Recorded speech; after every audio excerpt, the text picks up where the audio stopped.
Good morning, નમસ્કાર વિદ્યાર્થી મિત્રો। છેલ્લે આપણે ચેપ્ટર નંબર 6 વર્ગ અને વર્ગમૂળમાં આપણે થોડીક ચર્ચા કરી હતી। એમાં આપણે વાત કરી હતી પૂર્ણાંક સંખ્યાની। તો પૂર્ણાંક સંખ્યા કોને કહેવાય? તો આપણે જોઈશું જે સંખ્યાનું વર્ગમૂળ નીકળે એને પૂર્ણાંક સંખ્યા કહેવાય। તો 1 થી 100 સુધીમાં કેટલી પૂર્ણાંક સંખ્યા છે તેની આપણે ચર્ચા કરી હતી કે 1, 4, 9, 16, પછી 25, 36 આ બધી પૂર્ણાંક સંખ્યા કહેવાય। કેમ પૂર્ણાંક સંખ્યા કહેવાય? કારણ કે આ બધી સંખ્યાનું વર્ગમૂળ નીકળે છે। વર્ગમૂળ નીકળે એનો મતલબ એવો કે આનું વર્ગમૂળ 1 થાય। તમને ખબર છે 4 નું વર્ગમૂળ કેટલું થાય? 2 થાય। કેમ? 2 ગુણ્યા 2 એટલે 4, એટલે કે 4 નું વર્ગમૂળ 2 થાય। જે સંખ્યાને એને એ સંખ્યા વડે ગુણવાથી જો આ સંખ્યા આવે એટલે એનું વર્ગમૂળ નીકળે। દાખલા તરીકે 3 ગુણ્યા 3, 3 તરી 9 થાય એટલે 3 નું વર્ગમૂળ 9 નું વર્ગમૂળ 3 થાય। એવી રીતે જે સંખ્યાનું વર્ગમૂળ નીકળે એ સંખ્યાને આપણે પૂર્ણાંક સંખ્યા કહેવાય। હવે આપણે આગળ ચર્ચા કરશું તે પહેલા દરેક વિદ્યાર્થી મિત્રો પોતાની હાજરી પુરાવી અને કોમેન્ટ કરી દે।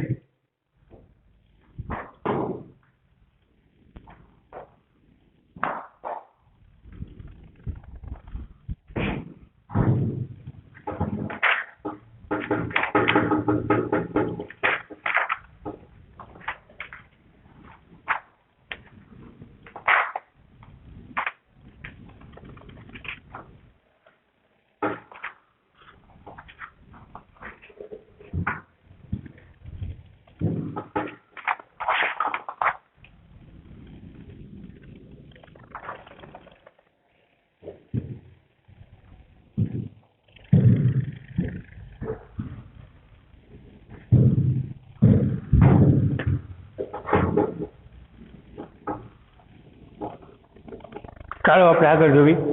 હવે આપણે આ વર્ગમૂળની વાત થઈ। હવે તમને ખબર છે કે જે સંખ્યાનો એકમનો અંક 0, 1, 4, 5, 6 અથવા 9 આમાંથી કોઈ પણ હોય તો એ સંખ્યાનું વર્ગમૂળ નીકળે।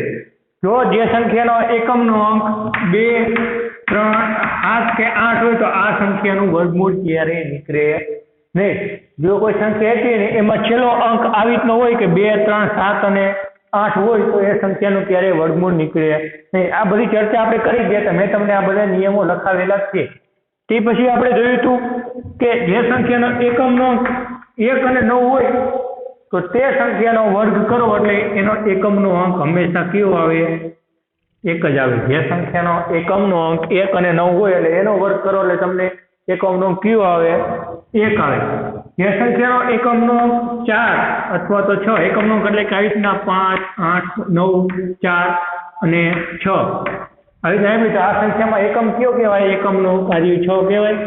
તો એવી જ રીતે જે સંખ્યામાં એકમનો અંક 4 અને 6 હોય અને એનું તમે વર્ગમૂળ કરો તો એ સંખ્યાનો એકમનો અંક કયો આવે? 6 આવે। પડી ખબર?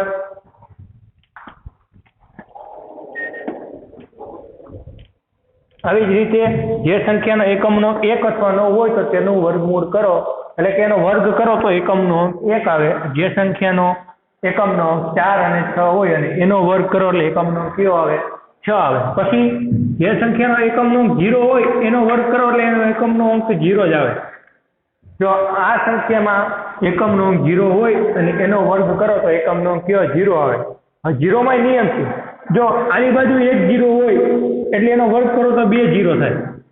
અહીંયા 2 0 હોય એનો વર્ગ કરો તો 4 0 થાય, એટલે એને ડબલ ગણા થાય। અહીંયા 5 0 હોય તો એનો વર્ગ કરો તો તમારે કેટલા જીરા આવે? એનો વર્ગ કરો તમારે 5 નું 10 જીરા આવે। કેટલા જીરા આવે? 10 જીરા। આ બધે આપણે ચર્ચા કરી જીરા એટલે કે 10 શૂન્ય આવે। પડી ખબર? આ બધી ચર્ચા કરી હતી। હવે આપણે જોશું સ્વાધ્યાય 6.1 તેની ચર્ચા આપણે કરીશું।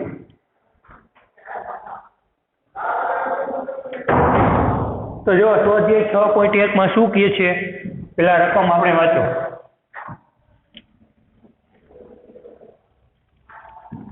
દાખલા સાવ સહેલા ને સિમ્પલ છે, બધાને આવડવા જોઈએ।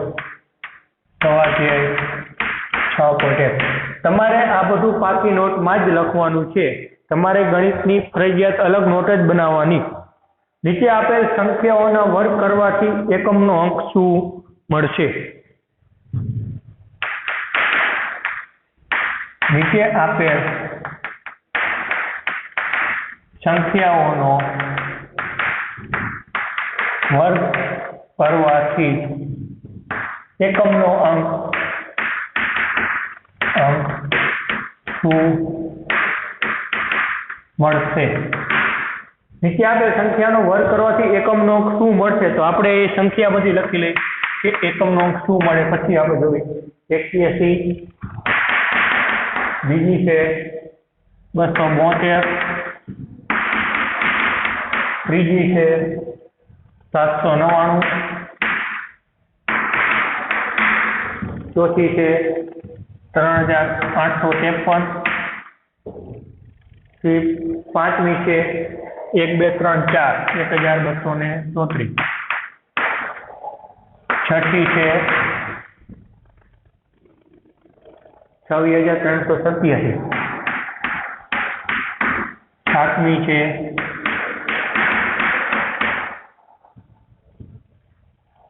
52698, આઠમી છે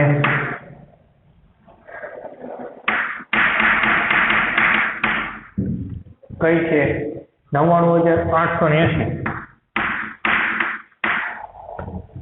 ને નવમી આપી છે અને 10મી બે સંખ્યા આપણે નવમી છે 12796,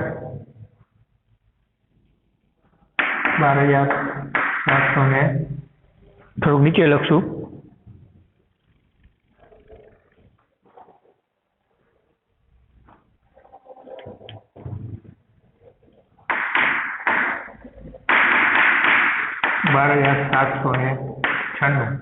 અને 10મી છે 55555. હવે આ સંખ્યા આપેલી છે, આ સંખ્યાનો તમે વર્ગ કરો. જો રકમમાં વાંચો, આપેલ સંખ્યાઓનો વર્ગ કરવાથી એકમનો અંક શું મળે? તો આ સંખ્યાનો વર્ગ કરવાથી એકમનો અંક શું મળે? તો પહેલી આપણે આપી છે 81. તો 81 નો વર્ગ કરવાથી એકમનો અંક શું મળે? તમને ખબર? તો 81 માં પહેલા જોવાનું એકમનો અંક કયો છે? 1 છે. તો મેં તમને લખાયું કે જે સંખ્યાનો એકમનો અંક 1 અને 9 હોય એનો વર્ગ કરો એટલે એકમનો અંક 1 મળે. તો આ સંખ્યામાં 81 નો વર્ગ કરવાથી એકમનો અંક શું મળે? 1 મળે. રેડી? બીજી સંખ્યા 200 ને કેટલી છે? 72. તો 272 માં એકમનો અંક જોવો ને, એકમનો અંક કેટલો છે? 2 છે. તો તમને ખબર છે 2 નો વર્ગ કરો એટલે કેટલા મળે? 4 મળે. તો આપેલ સંખ્યાનો એકમનો અંક કરવાથી શું મળે? 4. અને આની તો તમને ખબર છે 799, એની પાછળથી એકમનો અંક કયો છે? 9 છે. તો તમને ખબર છે કે 9 નો વર્ગ કરો એટલે એકમનો અંક કયો મળે? 1 મળે. તો એ તો આપણને ખબર જ છે. પછી શું છે? 3853. તો તમને ખબર છે કે 3853 માં એકમનો અંક કયો કહેવાય? 3 થાય. તો 3 નો તમે વર્ગ કરો એટલે તમને ખબર 3 તારી 9, એટલે કે 3 નો વર્ગ કરો એટલે એમાં એકમનો અંક કેટલો મળે? 9. એટલે આપેલ સંખ્યાનો વર્ગ કરવાથી એકમનો અંક કેટલો મળે? 9. પછી આપણે છે 1234, એમાં એકમનો અંક કેટલો છે? 4 છે. તો તમને ખબર છે કે જે સંખ્યાનો એકમનો 4 અને 6 હોય અને એનો તમે વર્ગ કરો એટલે એકમનો અંક શું મળે? 6 મળે. તમને ખબર જ છે કે 4 નો વર્ગ કેટલો થાય? 16 થાય. 6 નો વર્ગ કેટલો થાય? 36 થાય. એ બે સંખ્યામાં એકમનો અંક કયો આવ્યો? 6 આવ્યો. તો આ સંખ્યાનો એકમનો અંક કરવાથી શું મળે? 6 મળે. પછી છે 26387, એમાં એકમનો અંક જો 7 છે. તો તમને ખબર છે કે 7 નો વર્ગ કરો એટલે એકમનો અંક કયો મળે? 9 મળે. કેમ? કારણ કે 7 નો વર્ગ કેટલો થાય? 49. 49 માં એકમનો અંક શું છે? 9 છે. એટલે 7 નો વર્ગ કરો એટલે એકમનો અંક શું મળે? 9 મળે. પછી છે 52798. 52798 માં એકમનો અંક કયો છે? 8 છે. તમને ખબર છે 8 નો વર્ગ કરો એટલે એકમનો અંક શું મળે? 4 મળે. કેમ 4? કારણ કે 8 નો વર્ગ થાય 64. 64 માં એકમનો અંક કયો કહેવાય? 4 કહેવાય. તો આપણે 8 માં આમાં આપણે 8 નો વર્ગ કરો એટલે એકમનો અંક કયો મળે? આપણે 4 મળે. કારણ કે જે સંખ્યાનો એકમનો વર્ગ કરવાનો કીધું હોય અને એકમનો શોધન કરે છેલ્લી સંખ્યા જોવાની. છેલ્લી સંખ્યા જી હોય એ સંખ્યાનો તમે વર્ગ કરો એટલે જી એકમનો મળે એ આપેલ સંખ્યાનો એકમનો અંક થાય. પછી આપણને 8મો નંબર શું આપ્યું છે? 99,880. તમને ખબર છે કે પાછળ શું છે? છેલ્લો અંક 0 છે, તો 0 નો વર્ગ કરો એટલે એકમનો અંક 0 જ મળે. એ તો મેં તમને હમણાં લખાયું કે જો એક 0 હોય એનો વર્ગ કરો તો તમને 2 જીરા મળે. 2 જીરા હોય અને એનો વર્ગ કરો તો તમને 4 જીરા મળે. ટૂંકમાં ડબલ જીરા મળે. 2 જીરા હોય તો 4 જીરા મળે, અથવા તો જો 5 શૂન્ય હોય તો એનો તમે વર્ગ કરો તો એના શૂન્ય કેટલા મળે? 10 શૂન્ય મળે, એટલે કે ડબલ શૂન્ય થઈ ગયા. એટલે આમાં એકમનો અંક શું મળે? 0 મળે. પછી છે 12,796. તમને ખબર જ છે કે 6 નો વર્ગ કરો એટલે એકમનો અંક શું મળે? 6 જ મળે. કારણ કે 6 નો વર્ગ 36, એટલે આપણે એકમનો અંક એમાં શું થયો? 6 થયો. પછી છે 55,525. તો એમાં તમને ખબર છે કે એમાં એકમનો અંક કયો? 5 આવ્યો. 5 નો વર્ગ કરો એટલે એકમનો અંક શું મળે? 5 જ મળે. કારણ કે 5માં વર્ગ કરો એટલે એનો 25 મળે. 25માં એકમનો 5. તમને ખબર છે 15 નો વર્ગ શું થાય? 15 નો વર્ગ થાય 225. એમાં એકમનો અંક શું આવ્યો? 5 આવ્યો. એટલે કે 5 15 નો વર્ગ કરો એટલે 5 મળે. એટલે કે જે સંખ્યામાં એકમનો અંક 5 હોય અને એનો વર્ગ કરો એટલે તમને એકમનો અંક 5 મળે. આવી રીતે દાખલા બધાય ગણવાના. ચાલો આ દાખલા ગણી નાખો, પછી આપણે આગળ જોઈએ.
ચાલો આપણે આગળ જોશું બીજો દાખલો.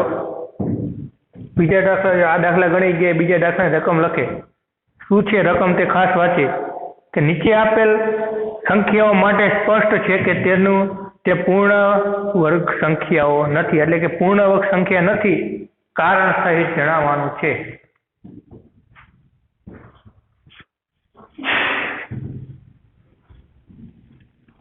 ચાલો આગળ જોઈએ.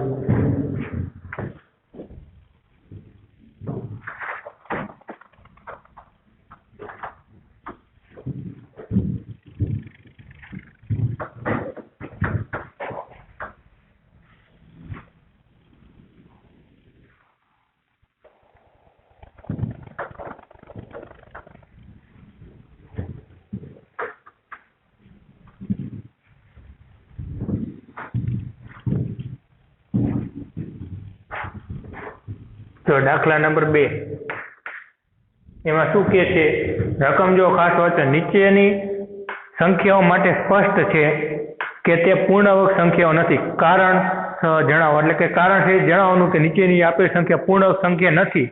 તો કેમ નથી એ આપણે જણાવવાનું છે. તો પેલી આપણે બધે રકમ લખી લઈએ. પેલા શું છે 1057.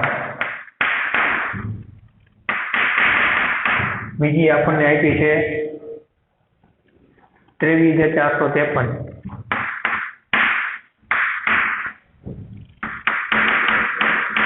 ત્રીજી આપણને આપી છે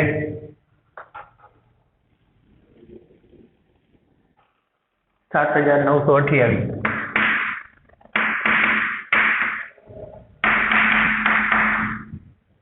ચોથી આપી છે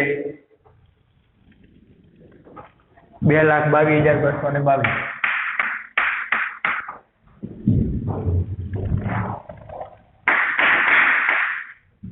પાંચમી આપી છે 64,000.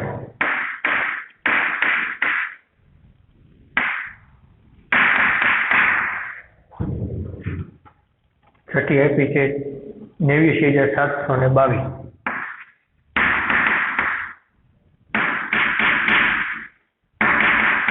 સાતમી આપી છે 2,22,000. અને આઠમી આપી છે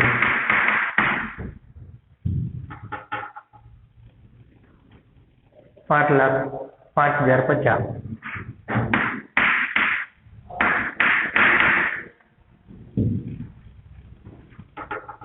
જો હવે આમાંથી એકેય પૂર્ણાંક સંખ્યા છે નહીં. હવે આમાંથી પૂર્ણાંક સંખ્યા નથી તો એનું તમારે કારણ સહિત તમારે કહેવાનું છે કે આપેલ સંખ્યા કેમ પૂર્ણાંક નથી.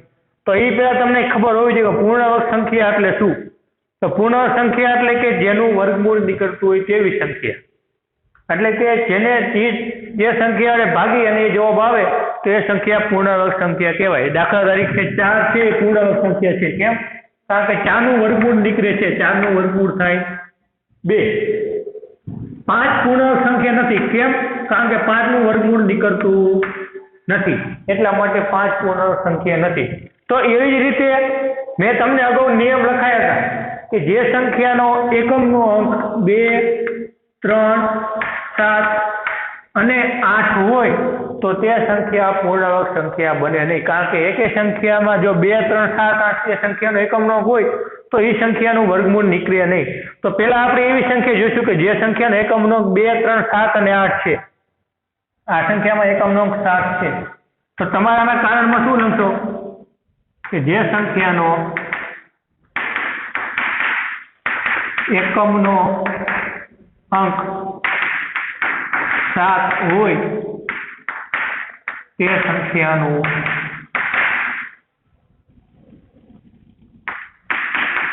વર્ગમૂળ અથવા તો આપણે તે સંખ્યા પૂર્ણાંક સંખ્યા બને નહીં.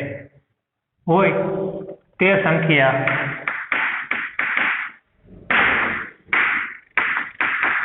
પૂર્ણ વર્ગ બને નહીં. જે સંખ્યાનો એકમનો અંક 2, 3, 7 અને 8 હોય તે સંખ્યા ક્યારેય પૂર્ણાંક સંખ્યા બને નહીં. તો આના અંદર એ જ કારણ આવે. કારણ કે આના અંદર શું છે 3 છે, આના અંદર શું છે 8 છે, આના અંદર શું છે 2 છે. હવે આ અત્યારે છોડી દઈ. આના અંદર કેટલા છે? પૂર્ણાંક સંખ્યા 2 છે. તો આ બધી સંખ્યામાં જો જેમાં એકમનો અંક 2, 3, 7 અથવા 8 છે એટલે એ સંખ્યાને તો આપણે જોવાની જ નહીં. કારણ કે એ સંખ્યા જે સંખ્યાનો એકમનો અંક 2, 3, 7 અથવા તો 8 હોય તે સંખ્યા ક્યારેય પૂર્ણાંક સંખ્યા બને નહીં. એટલે આ સંખ્યામાં એકમનો અંક 7 છે એટલે આ પૂર્ણાંક સંખ્યા બને નહીં. કારણ શું? તો જે સંખ્યાનો એકમનો અંક 7 હોય તે સંખ્યા પૂર્ણ વર્ગ બને નહીં. એવી જ રીતે આમાં પણ તમારે આ જ રીતે લખવાનું. પણ શું લખવાનું કે જે સંખ્યાનો એકમનો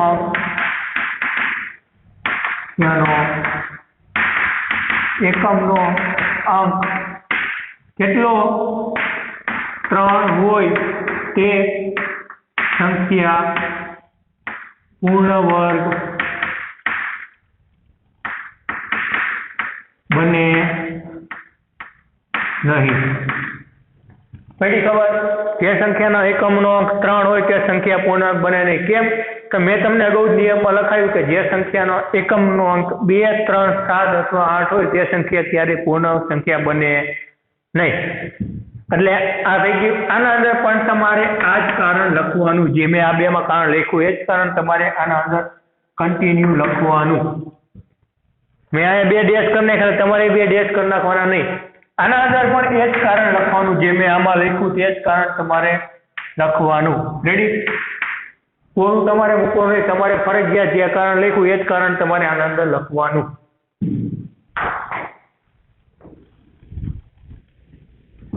પછી આના અંદર પણ એમ જ છે, આ અંદર પણ તમારે એ જ કારણ લખવાનું કે જે સંખ્યાનો એકમનો અંક 2 હોય તે સંખ્યા પૂર્ણ વર્ગ બને નહીં, કારણ કે તે સંખ્યાનું વર્ગમૂળ નીકળે નહીં. રેડી? એટલે જે સંખ્યાનું વર્ગમૂળ ન નીકળે એ સંખ્યા પૂર્ણ વર્ગ કહેવાય નહીં. અને એવી જ રીતે આમાં પણ લખવાનું. હવે કેટલી સંખ્યા આવી હતી? આના અંદર ખબર પડી ગઈ, આના અંદર ખબર પડી ગઈ, આ બેમાં ખબર પડી ગઈ, કારણ કે આના અંદર 8 છે એ વર્ગમૂળ ન બને, આના અંદર 2 છે એક આખો ભાઈ. હવે આ સંખ્યાઓ રહી. હવે આમાં શું કારણ? તો મેં તમને 0 નો નિયમ કીધો હતો. જે સંખ્યામાં એકમનો 0 હોય એટલે એનો વર્ગ કરો એટલે 2 0 આવે. જે સંખ્યાનો એકમનો અંકમાં 2 0 હોય તો એનો વર્ગ કરો એટલે એમાં 4 0 આવે, એટલે કે 4 શૂન્ય આવે. તો આના ઉપરથી શું સાબિત થાય કે જે સંખ્યામાં 2 થી 0 આપ્યા હોય તો જ તેનું વર્ગમૂળ નીકળે. 2 કી એટલે કે કાં તો 1 0 નો આપ્યો હોય, કાં તો આપ્યો હોય તો 2 0 આપ્યા હોય, કાં 4 0 આપ્યા હોય, અથવા તો 6 0 હોય. એટલે કે જે સંખ્યામાં એકમના છેલ્લા 2 અંક, એકમનો દશકનો અંકમાં જો આપણે વાત કરી તો જે સંખ્યામાં શૂન્ય છેલ્લે કેટલા આપ્યા હોય? 2 કી સંખ્યામાં આપ્યા હોય, એટલે કાં તો 2 હોય, કાં તો 4 હોય, કાં તો 6 હોય, તેનું વર્ગમૂળ નીકળે. જો એકી સંખ્યામાં શૂન્ય આપ્યા હોય તો તેનું વર્ગમૂળ નીકળે નહીં. તો એનો મતલબ શું થાય કે જો 1 0 હોય તો એનું વર્ગમૂળ ન નીકળે, 3 0 હોય તો એનું વર્ગમૂળ નીકળે નહીં, કારણ કે એ પણ સંખ્યા કેવી છે? એકી છે. 5 શૂન્ય આપ્યો, 1 2 3 4 ને 5, આ 5 લાખ આઈટના આપ્યા હોય તો આનું વર્ગમૂળ નીકળે નહીં. કેમ? કારણ કે એમાં 5 શૂન્ય છે. એવી જ રીતે 5 લાખની જગ્યાએ કદાચ 7 કરોડ આપ્યા હોય, 1 2 3 4 5 6 7, પાછળ કેટલા મીંડા છે? 7 ની પાછળ 7 મીંડા છે, અથવા તો 9 કરોડ કરી નાખો, 9 ની પાછળ 7 મીંડા છે. 7 એ કેવી સંખ્યા છે? એકી સંખ્યા છે, એટલે એનું વર્ગમૂળ નીકળે નહીં. એટલે કે જે સંખ્યાની પાછળ 2 કીમાં 0 આપ્યા હોય તો તેનું વર્ગમૂળ નીકળે. આની અંદર એકીમાં 0 આપ્યા, કેટલા 0 આપ્યા છે? 3 0 આપ્યા છે, એટલે એનું વર્ગમૂળ નીકળે નહીં. એટલે કે જે સંખ્યામાં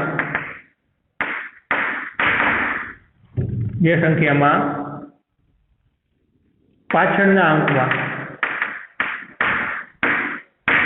અંકમાં કેટલા જીરા હોય? એકી સંખ્યામાં જીરા હોય, એકી સંખ્યામાં શૂન્ય હોય તો તે સંખ્યા પૂર્ણ વર્ગ બને નહીં.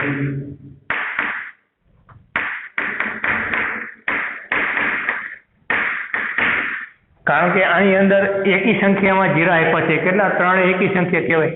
આમાં એ જ રીતનું કારણ, કેટલા જીરા આપ્યા છે? પાછળ 3, એ કેવા છે? એકી છે. એટલે કે જે સંખ્યામાં આ જ કારણ લખવા, જે સંખ્યામાં એકી સંખ્યામાં પાછળ 0 આપ્યો હોય તે સંખ્યા પૂર્ણાંક સંખ્યા બને નહીં. આ 1, આના અંદર પાછળ કેટલા 0 આપ્યા છે? 1 જ 0 આપ્યો છે, તો 1 0 પણ કેવી સંખ્યા છે? એકી સંખ્યા છે, એટલે આ સંખ્યાનું પણ વર્ગમૂળ બને નહીં.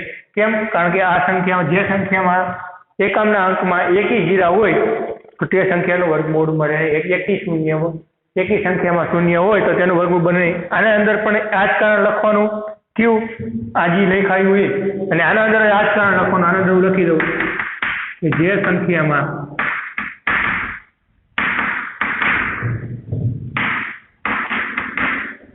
એકી સંખ્યામાં શૂન્ય આપેલા હોય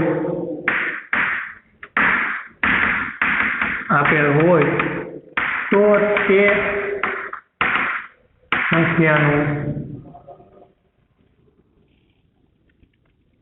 વર્ગમૂળ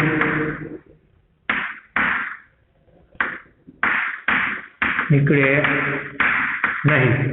તો તે સંખ્યાનું વર્ગમૂળ નીકળે નહીં. વર્ગમૂળ ન નીકળે એનો મતલબ શું કે તે સંખ્યા પૂર્ણાંક સંખ્યા નથી. આમાં પણ આ જ કારણ લખવાનું. આ લખ્યું કે જે સંખ્યામાં એકી સંખ્યામાં શૂન્ય આપ્યા હોય તો તે સંખ્યા પૂર્ણાંક સંખ્યા બને નહીં, એટલે કે એનું વર્ગમૂળ નીકળે નહીં. એટલે માટે એ સંખ્યા પૂર્ણાંક સંખ્યા બને નહીં. રેડી? આ જે ખાલી મૂક્યા એ તમારે ખાલી લખવાના નથી. તમારે આ જે મેં લખાયા એ સૂત્ર આમાં લખવાના ને આના અંદર જે લખાવ્યું આના અંદર તમારે એવી રીતે લખવાનું છે. ચાલો લખી નાખો.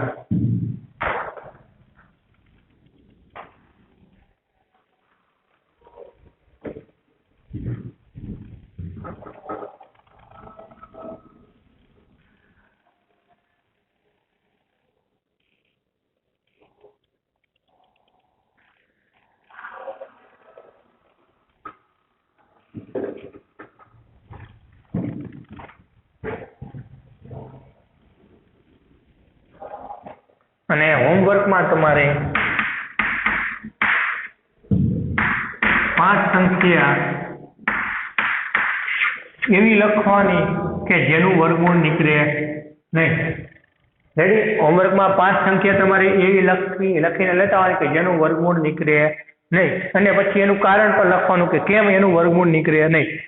એટલું તમારે હોમવર્કમાં લખીને લેતા હોવાનું.